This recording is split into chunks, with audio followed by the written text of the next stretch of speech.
Hi, this is Dr. Pang. I want to go over a little bit about chapters 4 and 5. They're both about historical oppression. Chapter 4 is race, historical oppression. Chapter 5 is race and the struggle for civil rights. The chapters go together, and I only can give a short highlight of a few issues because it would take several books to go over the historical oppression that many groups have felt in the United States and their struggle. So let's start with chapter 4. That's the first picture. It shows that there was soldiers that had to accompany African American students to go to school. That's when segregation was seen as unconstitutional. So, why do we have history? Well, history is a very interesting area because it gives you background into the lives of other people and gives you a sense about how other people experienced life and what they thought. So it gives perspective taking. You can look at an issue from somebody else's perspective, and it gives you also knowledge of the far-reaching force of social oppression, how it impacts a person's identity, their community, their abilities to have opportunities in the future. Putting oneself in another's shoes, that's really hard but important to do. And social information processing. Intersectionality, we will be see through history too, that people can be discriminated against due to interconnected multiple social categories, such as how race can be tied to class, can be tied to gender, social, sexual orientation, exceptionalities, language, culture, and religion. These systems are connected because of the pervasive nature of social oppression. This could include racism, sexism, homophobia, classism, prejudice based on disabilities, and Islamophobia, for example. And a student might be excluded for a variety of reasons. Maybe he's Navajo, he's gay, he's from a low-income community, and has a learning disability. So all these social oppressions together can shape the experiences of students and deny them equity and civil rights in school or in society. Now let's start with the first group. The first group who are indigenous to the continental U.S. were Native Americans, and in the islands, Pacific Islanders. They're indigenous to the United States. Native Americans fought for self-determination, and so did Pacific Islanders. There were people that came to the islands or came westward and tried to colonize them and tried to take over through military might. And one of the big agencies that did that to Native Americans was the Bureau of Indian Affairs. Their goal was to extensively culturally assimilate students and families. That's why they took the kids away from their families and put them in boarding school so that the children would get rid of their languages and cultural backgrounds and cultural values and not develop a strong bond with their families. They did things like cut their hair, even the males, they cut their hair, even though that was forbidden. They did all kinds of things like that. They told them they couldn't speak Navajo or whatever their native language was. And they wanted to turn them into Christians to get rid of their Native American spiritual beliefs. However, Native Americans fought back in many different ways, and one was to develop their own school. For example, the Rough Rock Community School in Arizona teaches students Navajo language and the culture, and the significance of what the experience has been in the United States and their history and how hard they fought and what they did to retain their cultural background. In the Hawaiian Islands, missionaries and other Europeans came to colonialize the people there and try to turn them into Christians too and colonialize them. But indigenous people have always fought back. They're not victims. And that's another reason why I have chapter 4 and 5. 5 talks about how they fought back.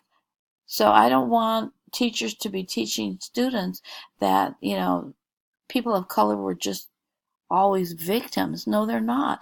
They fought back. They fought for civil rights. They fought against oppression. For example, the Wampanoag tribe helped the Pilgrims initially. When the Pilgrims came to Plymouth Rock or near there, it was winter, and their ship was out of food, and they were stuck with no food. So they went ashore, and they happened to find dried corn and other food. And they didn't realize on the graves of Wampanoag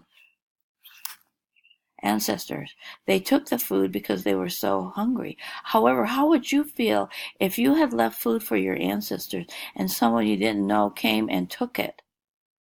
And you didn't know who they were. They were very different. They weren't very friendly. You didn't know what to do. So I think initially they let them, but then as time went by, more and more people came to colonialize the area. So when Columbus landed in the islands, he did not discover America, of course, because there were already many groups of Native Americans who already lived here. They weren't Native Americans, they were Wampanoag, they were Sioux, they were Iroquois, they were Duwamish, they were of many different groups. In fact, their view of Thanksgiving is a national day of mourning. In the book, it talks about that, and that was established in 1970. Now let's move to the Latinos. Latinos have a long history, and a lot of it has to do with manifest destiny. That's the colonization, or taking land away. It was like from moving the Atlantic to the Pacific, or from Central America northward. In manifest destiny, people were trying to spread democracy, capitalism, and Christianity. The result of one of the events that I picked was the results of the Mexican-American War, and I've got it backwards there, but it's Mexican-American War of 1848. And I wanted of Guadalupe Hidalgo. I want you to know what happened. Over 500,000 square miles of Mexico became U.S. territory. This includes all of the states of California, Nevada, and Utah, and parts of Texas, New Mexico, and Arizona. One day they were Mexican, and the next day now they're U.S. citizens. And they were supposed to have property and citizenship rights. And they were supposed to be protected, but they were not. They were treated as second-class citizens or not citizens at all. So this is a common theme throughout when different groups, governments take over and engage in manifest destiny. I do want you to know that not all Latinos are from the same community. I thought this was an interesting editorial comic. There's many different Latinos. And so they're asking each other, which ones are they? Now, Latinos have also fought back, and their big contribution in some ways is labor. In 1942, the Bracero program between the United States and Mexico gave the okay for Mexican laborers to come in and work in the fields and other businesses in the United States. And in that Bracero program, the U.S. would supervise the program, and workers would not suffer from discrimination. They also they would be provided clean and safe lodging. They would receive the same health benefits as others. They would be paid wages without deductions, and the contracts would be written in Spanish so they could read them. Of course, a lot of that was not done. So Cesar Chavez and Lois Huerta founded the National Farm Workers Association in 1962 to fight against the fact that the United States did not come through with their agreement. Latinos have also fought back in education. The Lemon Grove incident that happened here in this area, Roberto Alvarez, 12 years old, and other students, they sued the Lemon Grove School District because all of a sudden Lemon Grove wanted to put them in a segregated school. And the decision was later that Mexican Americans were considered Caucasian so they could go to the school. Now let's move to African American. Oh, I want to go back here for a minute. There are many Latinos. So one day they were, Mexicans, and the next day they were members of territory, let's say, of California. And yet today there are a lot of indigenous Mexican Americans whose ancestors were indigenous to the area, and they're not treated as such.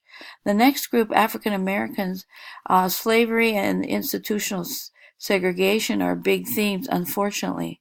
Many of the first blacks, however, in the continental United States were not slaves.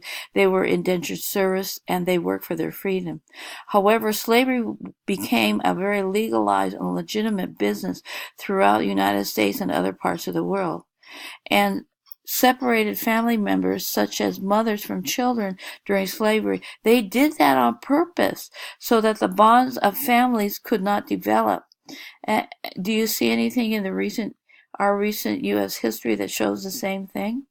Segregation was segregation in not only schools but in services and in many institutions in the United States was a legitimate and legal institution in schools. Frederick Douglass was actually born a slave, but he became an abolitionist and a newspaper founder. And I hope you read the bio that I have in him. And then in 1954, the Brown versus Board of Education court decision, Oliver Brown, father of Linda Brown, fought against the segregation of his daughter, that she had to go to a segregated school. And the Supreme Court ruled that separate was not equal. And they used the Equal Protection Clause in the 14th Amendment.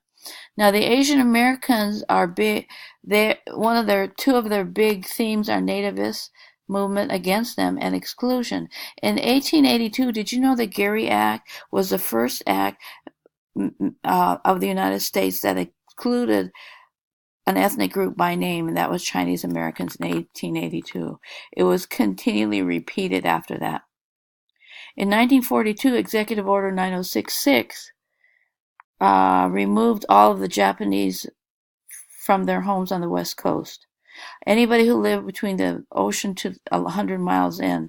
The root cause of that was racism. There was not even one episode of espionage ever proven about Japanese Americans. So there's so many constitutional rights of Americans were taken away, such as right of assembly, right of religion, right of due process, right of voting. All of that was taken away. They were citizens too. Many of them a majority were citizens, like my mother.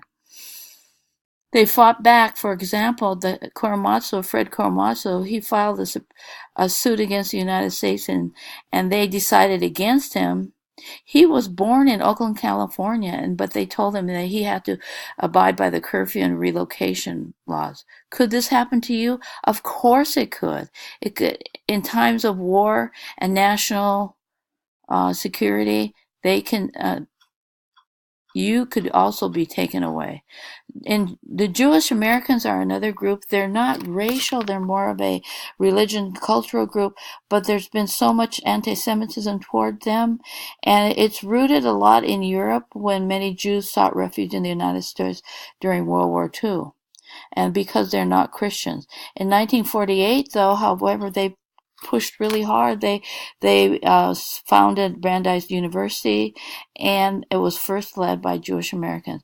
Also, Sigmund Livingston was a lawyer from Chicago. He founded the Anti-Defamation League of the B'nai B'rith, and he valued inclusion, equality, and freedom. So these are examples of oppression and institutional racism, and examples of people fighting oppression. I do not want students to think that people of color or Jews just put up with oppression. They fight back. They still do. And they continue to stand up against racial and other kinds of oppression. People from all groups do. Thank you.